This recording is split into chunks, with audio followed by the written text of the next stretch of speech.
की बात है कि आज हम लोग भागलपुर में हैं और श्री दिनेश कुमार सिंह जो बिहार प्रशासनिक सेवा के पदाधिकारी रहे और जिला कृषि पदाधिकारी के पद पर सेवा देने के बाद, सेवानिवृत्ति के बाद आज भागलपुर में समाज के लोगों के साथ जुड़े हुए हैं। ऐसे तो कहा जाता है कि भाई कुशवाहा समाज के जो पदाधिकारी हैं वो नौकरी से रिटायर करने के बाद समाज सेवा से जुड़े हैं, मगर मैं व्यक्तिगत तौर पर श्री दिनेश बाबू को जानता हूं। जब वीडियो थे तारापुर में, असरगंज में, तब भी समाज के लोगों से जुड़े रहे और कृषि पदाधिकारी, जिला कृषि पदाधिकारी के पद पर जब आसीन हुए तो भागलपुर और भी जगहों में मैंने जाना कि नए खास करके अपने समाज के लोगों को बढ़ावा देने के लिए उनको कैसे अधिक से अधिक सुविधा मुहैया कराएं, इसके लिए हमेशा प्रयासरत रहे हैं। और अभी वो पूरे भागलपुर जिले में कुशवाहा समाज के संगठित करने के लिए कुशवाहा की गरिमा के सह संयोजक के पद पर यहाँ हैं और इनके निर्देशन में 2-3 कार्यक्रम भागलपुर में ऐतिहासिक कार्यक्रम हुआ है और हम चाहेंगे कि और भी अच्छे इनके नेतृत्व में कार्यक्रम हो भागलपुर में और कुशवाहा समाज और अन्य समाज के लोगों को जागृत करने में लगे। हम बातचीत करते हैं श्री दिनेश बाबू से। सर, आप एग्रीकल्चर सेवा से जुड़े रहे और खास करके देखिएगा कि कुशवाहा समाज के लोग कृषि पेशा से जुड़े हुए, तो ऐसी स्थिति में जो किसानों की दयनीय स्थिति है उससे निपटने के लिए खास करके क्या करना चाहिए और क्या भूमिका होनी चाहिए कृषि पदाधिकारी और किसानों के बीच में, इस पर थोड़ा 2 बातें रखेंगे सर। देखिए, एक तो अभी आप देख रहे हैं कि जलवायु जो है कृषि के प्रतिकूल होते जा रही है। दिन प्रतिदिन जो है टेम्परेचर बढ़ रहा है और प्रतिकूल होते जा रही है, तो किसानों को उसी के अनुरूप जो है एडजस्ट करना पड़ेगा। जो वैज्ञानिक उसके लिए उपाय भी बता रहे हैं, उसका नया तकनीकी भी खोज रहे हैं कि वो जैसे मान लीजिए कोई धान की खेती होती है या फिर गेहूं की खेती होती है, डिलेड हो जाती है, उसके लिए नया अलग अलग वैरायटी धान में हो या फिर गेहूं में हो या अन्य फसलों में हो, उसके अलग अलग सब चीज़ के लिए अलग अलग हर वातावरण के लिए अलग अलग वैरायटी डेवलप किया गया है। तो हम लोग क्या करें, ट्रेडिशनली जो वैरायटी डेवलप माना चल रहा है उसी को उपयोग कर रहे हैं, तो उससे क्या होता है कि उत्पादकता जो प्रोडक्टिविटी घट जाती है। तो हम लोग जो न्यूज बुलेटिन जो आता है वैज्ञानिक के द्वारा उसको फॉलो करें। जो आप साप्ताहिकी होता है, फोर्टनाइटली होता है, उसको हम लोग यदि उसको सुनते रहेंगे, देखते रहेंगे, तो आपको आधुनिक जानकारी मिलती रहेगी कि हमको किस समय क्या उपयोग करना है, किस तकनीकी का उपयोग करना है, किस वैरायटी का उपयोग करना है और कैसे अधिकतम हम ले सकते हैं।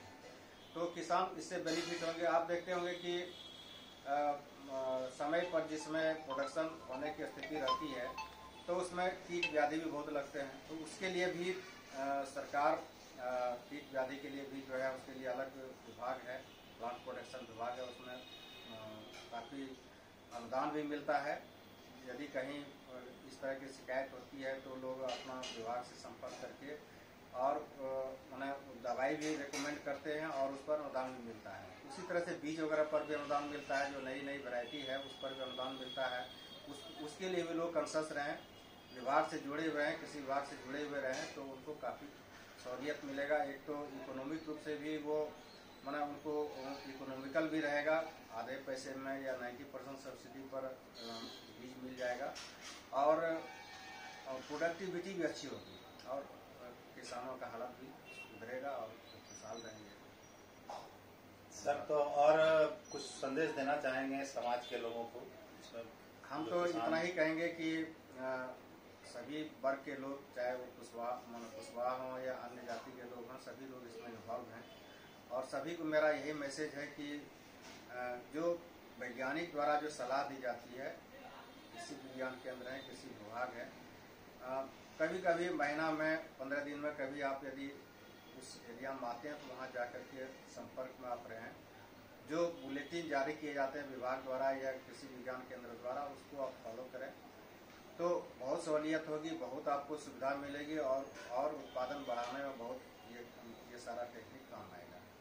और खास करके अपने समाज के लोग तो ज़्यादा इस पेशा से जुड़े हुए हैं। और हम लोग गांव में देखते हैं कि जो तकनीकी रूप से तो उनको ज्ञान नहीं है, लेकिन जो वो उपयोग कर रहे हैं, जो वो अपना टेक्निक का उपयोग कर रहे हैं, तो प्रोडक्शन तो ले रहे हैं, लेकिन होता क्या है, क्वालिटी उसकी अच्छी नहीं होती। क्वालिटी मीन्स कि क्या है ना कि वहाँ जितना हम देख रहे हैं कि गांव में हम जाते हैं, अपने घर पर जाते हैं, तो जो चाहे सब्जी उगा रहे हैं या कुछ भी साग सब्जी उगा रहे हैं, तो उसमें क्या देखते हैं कि इंसेक्टिसाइड का भरपूर उपयोग कर रहे हैं, है ना। जबकि उसको बायोलॉजिकल माने जो है इंसेक्टिसाइड है या फिर आपका उस तरह से जो बायोलॉजिकल टाइप का है उसको उपयोग करना चाहिए। या मान लिया आपका नीम की खली है, नीम का स्प्रे है, इसको उपयोग करेंगे तो खास करके शरीर पर उसका इम्पैक्ट कम पड़ेगा। और जो जहरीले आज देख रहे हैं कि आदमी लोग कैंसर से पीड़ित हो रहे हैं, ये सब हो रहे हैं, तो उस सब बीमारी से भी हम लोग का बचाव होगा। वर्मी कंपोस्ट का यूज़ करें, जो केमिकल फर्टिलाइजर है उसकी जगह वर्मी कंपोस्ट का यूज़ करें। उससे क्या होगा कि वर्मी कंपोस्ट एक बार या कंपोस्ट यूज़ कीजिएगा तो कम से कम 3 ईयर्स उसका इम्पैक्ट रहता है।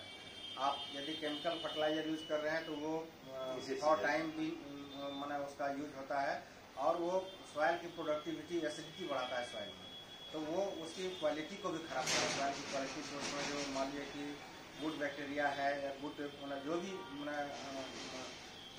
ये वर्मी कंपोस्ट में है या फिर जितना भी तरह का बैक्टीरिया है जो या फिर फंगस है, जो भी पौधे के लिए यूजफुल है, वो सब डैमेज हो जाता है। तो हम यही सजेस्ट करेंगे कि वर्मी कंपोस्ट का यूज करें और बायोलॉजिकल मेथड यूज करें पेस्ट कंट्रोल में। बस इतना ही हम बता सकते हैं। चलिए, बहुत बहुत धन्यवाद सर आपका थैंक यू जानकारी के लिए देने के लिए। चलिए, बहुत बहुत धन्यवाद सर।